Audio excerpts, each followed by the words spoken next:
Job loses his wealth, he loses his children, and we ask, what on earth is happening? And the answer is something of immense heavenly importance is happening.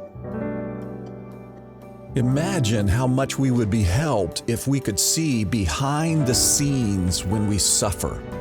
In this episode of Light and Truth, John Piper turns to Job 1:1 through 2:10 to provide a glimpse into heaven to help us better understand our lives here on earth.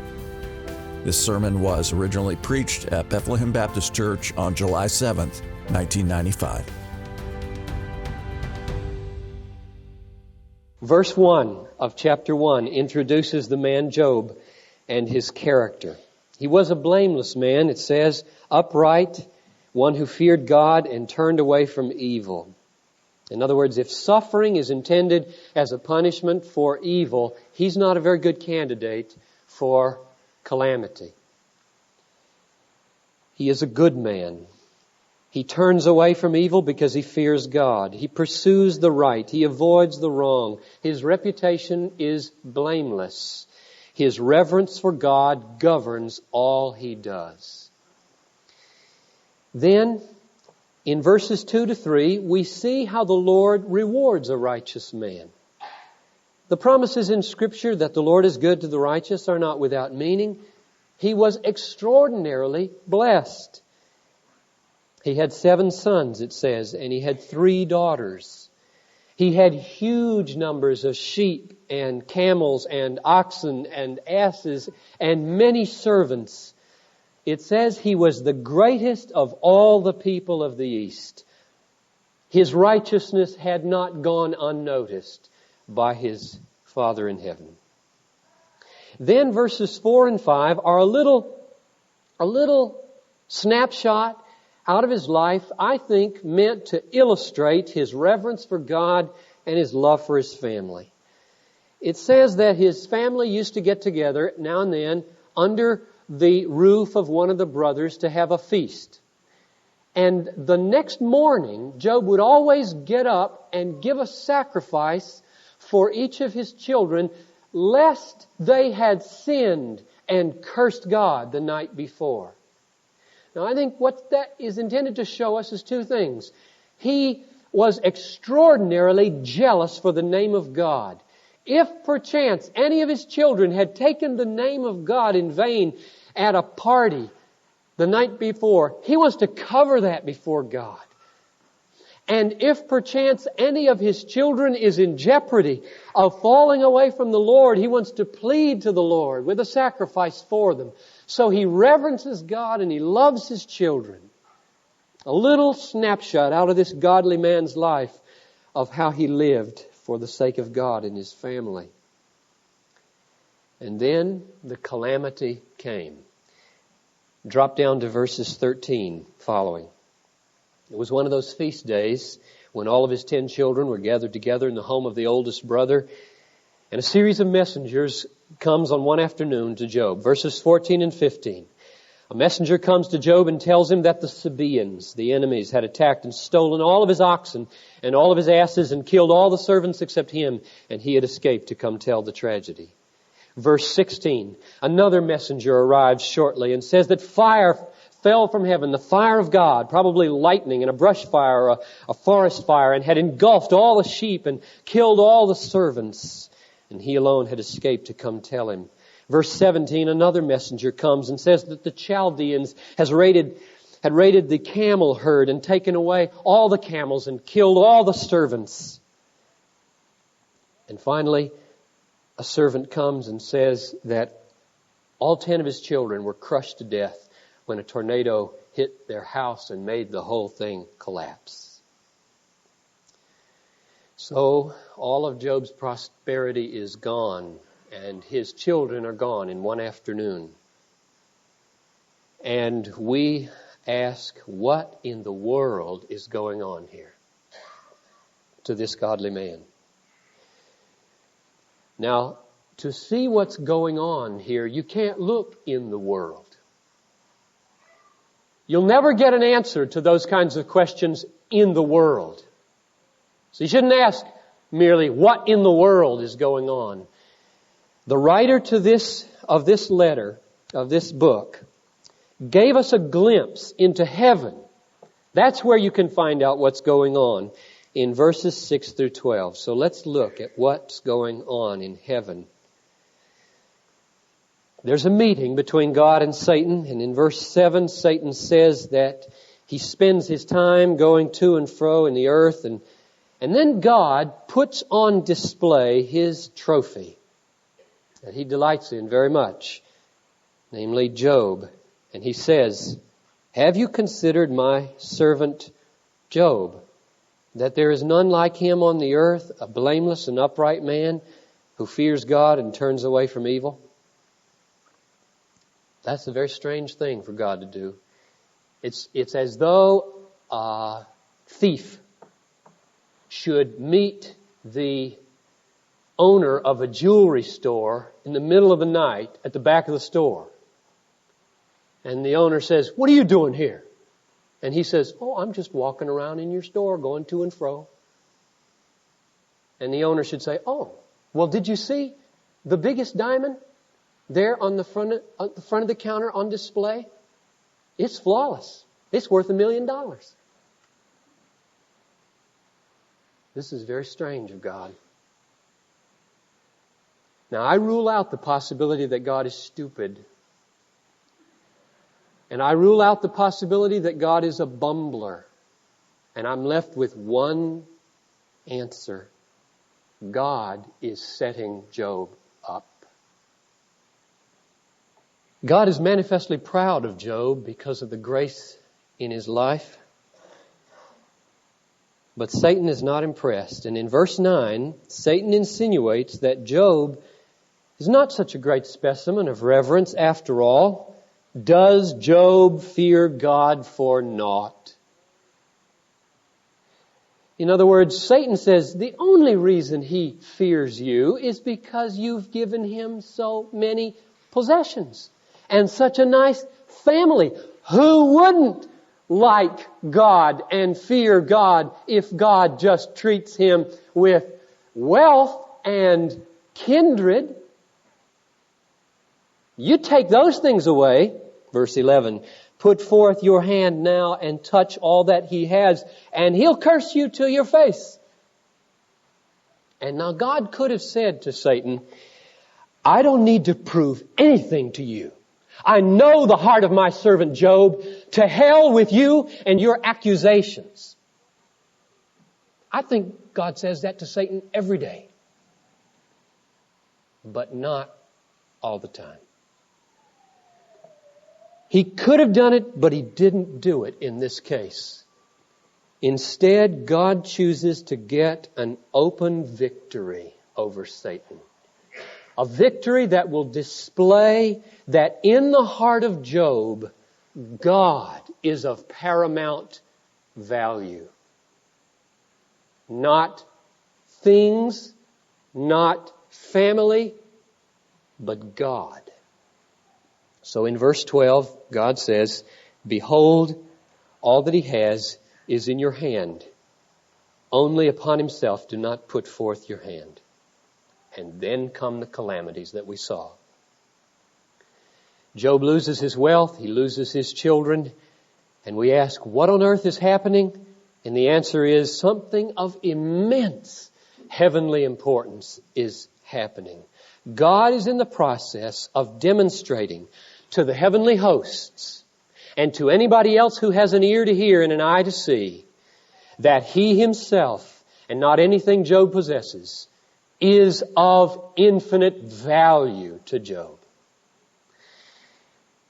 Job's reverence is not mercenary, and the great victory is recorded in verses 20 to 21.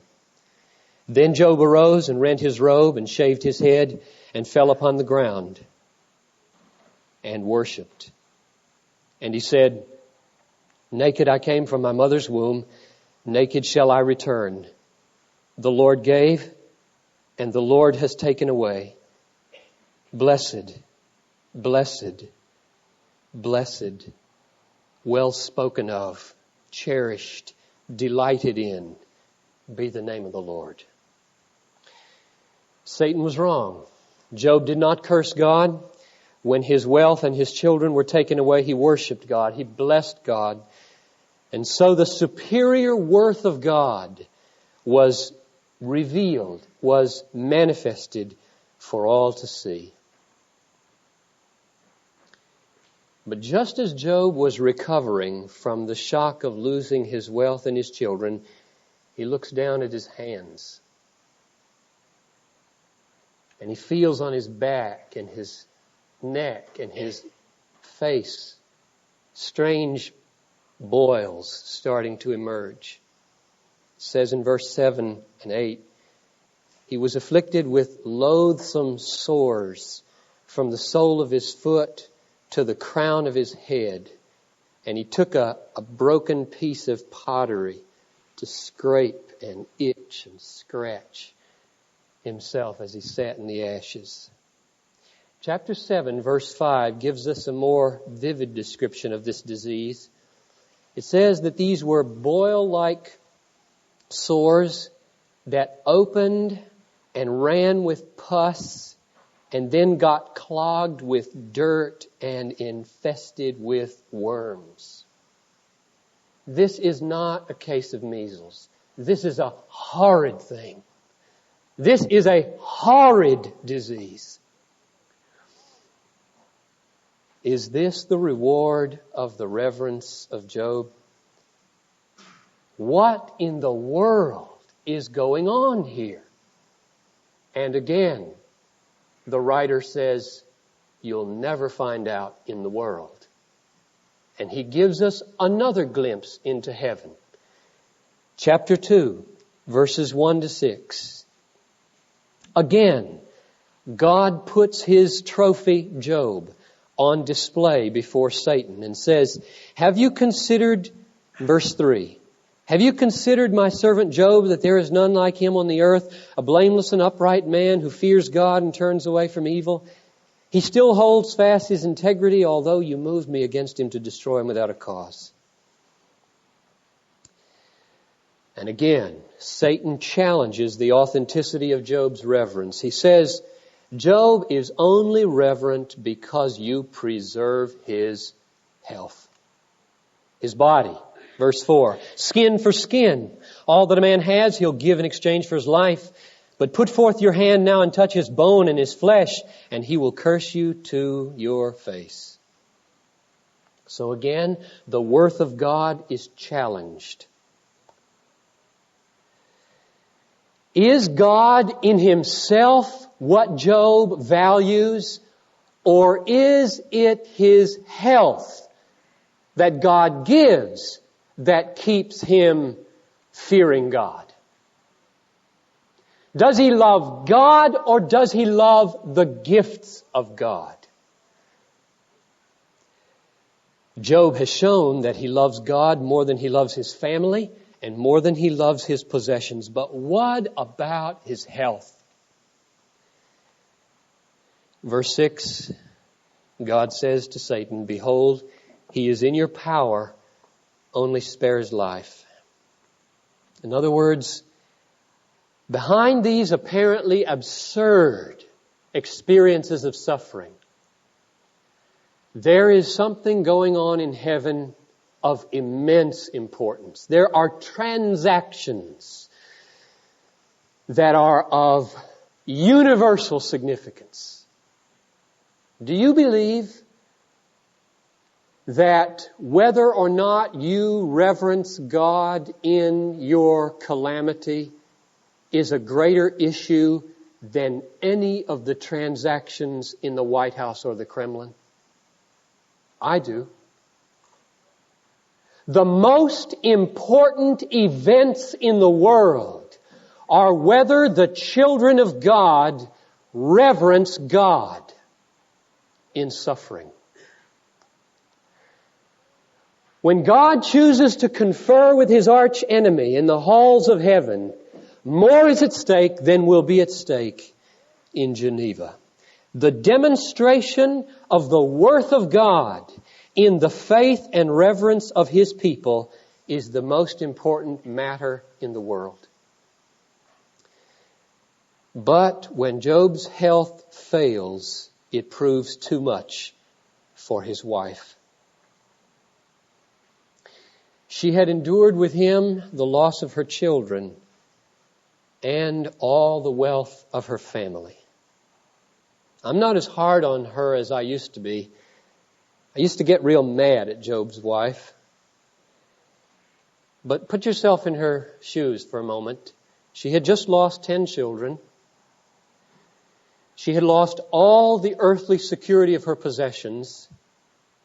And in that culture, if she loses her husband, she has nothing. No children, no possessions, no husband. And she's losing him before her eyes in a most agonizing way. And she says, losing her faith, at least for the moment, do you still hold fast to your integrity? Verse 9. Curse God and die. Now, that must have made Satan smile. I can see him in the throne room. Strike one. And it must have cut right to the heart of her husband Job, that this burden too would be added to his suffering. Then comes the shattering victory of Job. Verse 10.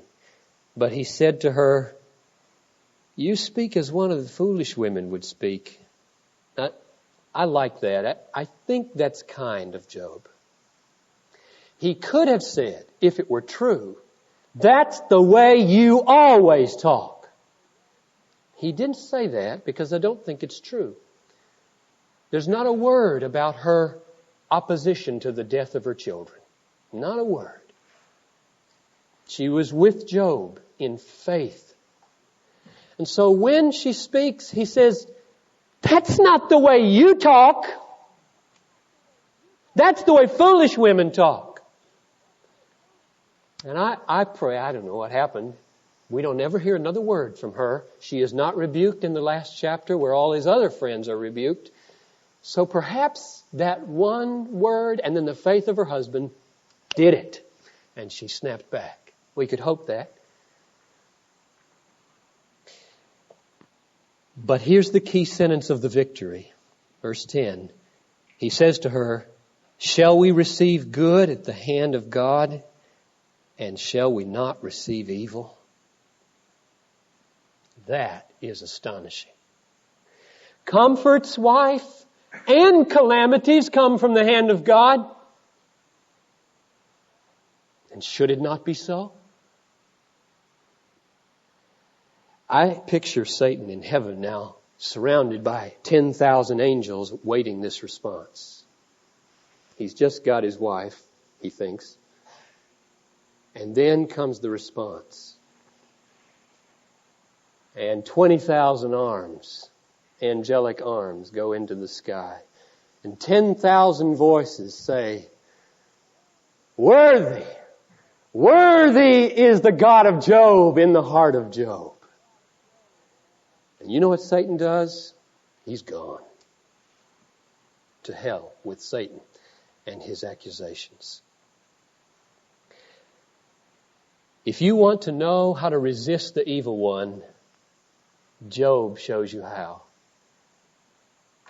Trust God in your affliction. Bless God. Worship God. Now let's stand back and draw out from this story 3 personal implications. First, let us join Job. Let us join Job's piety here and affirm with all our hearts the absolute sovereignty of God. Let's say with the psalmist, God is in the heavens, He does whatever He pleases. Let's say with the prophet Daniel, He does according to His will in the hosts of heaven and among the inhabitants of the earth, and none can stay His hand or say, what doest thou? Let us make the absolute sovereignty of God the rock on which we stand in the midst of calamity. When everything was falling apart around Job, and all of his possessions, and all of his children, and then all of his health was going right down the tubes, he only had one thing left, and he affirmed it with all his heart. Shall evil befall a city, and the Lord has not done it? God reigns. Satan is a lackey. And it was his rock. And it can be your rock in the day of your calamity. Second implication, when your calamity comes, let your tears flow freely. Look at verse 20 of chapter 1. When it came, it says, Job rose, rent his robe, shaved his head bald, and fell on his face. The sobs of grief and pain are not the sign of unbelief. Job knows nothing of a flippant, insensitive, superficial, praise God anyhow response to suffering.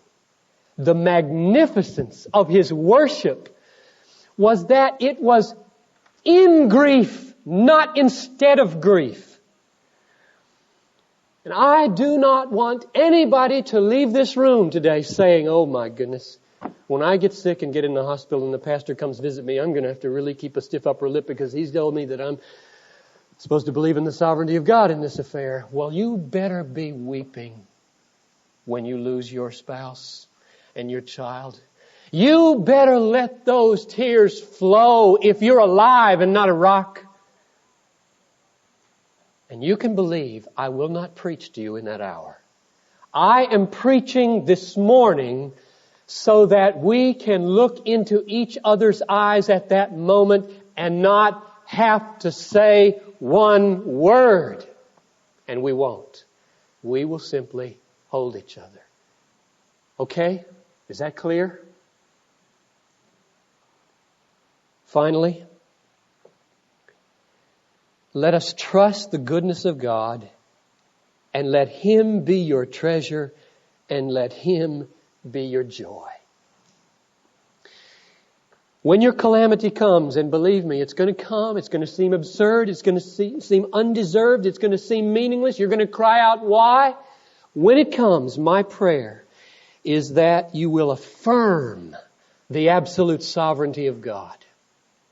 And that you will let the tears flow freely, like one person did in my office after the first service. And that you will trust God's goodness. Inscrutable as it may seem in any given tragedy, trust His goodness and let God be your treasure and your joy.